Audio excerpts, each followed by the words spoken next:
Hey there, friends, and welcome back to another 3-Minute Thoughts. My name is Derek. 3-Minute Thoughts is that podcast where each weekday morning we take a few minutes to walk through a chapter of Scripture, understand what God is saying, and think about what it might mean for our lives today. This morning we're going to be in 2 Corinthians chapter 10. Here in this chapter, Paul shifts his tone pretty dramatically. He's defending himself against critics in Corinth who apparently thought Paul was much bolder in his letters than he was in person. But Paul's response takes the conversation somewhere significantly deeper. He says, though we walk in the flesh, we are not waging war according to the flesh, for the weapons of our warfare are not of the flesh, but have divine power to destroy strongholds. That's language we've heard before. Spiritual warfare, strongholds, weapons.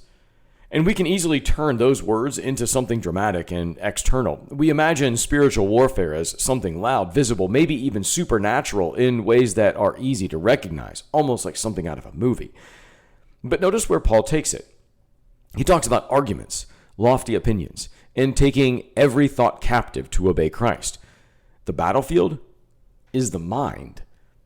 Paul isn't saying there is no spiritual reality beyond what we can see. He absolutely believes that there is. But he reminds us that one of the primary places that battle is fought is in what we believe, what we assume, what we tell ourselves, and what we allow to take up residence in our own minds. Think about Jesus in the wilderness. Satan comes with temptation, and Jesus doesn't respond with willpower alone. He answers with the truth of Scripture. Or another great example from the Old Testament is Elisha's servant. Terrified because an enemy army surrounded them, Elisha prays, and suddenly the servant sees what was already there, the mountain filled with horses and chariots of fire. The unseen reality was greater than the visible circumstances. And maybe that's where this gets very practical for you and me. Some of the strongest battles that we face, the spiritual battles you may ever fight, won't look spiritual at all. They'll sound like a thought. I'm not good enough. God has forgotten me. Nobody cares. And if you believe those thoughts long enough, they begin to build a structure in your mind. What started as a simple thought becomes a pattern. That pattern becomes a belief, and eventually that belief starts shaping how you live. That's what Paul means by strongholds.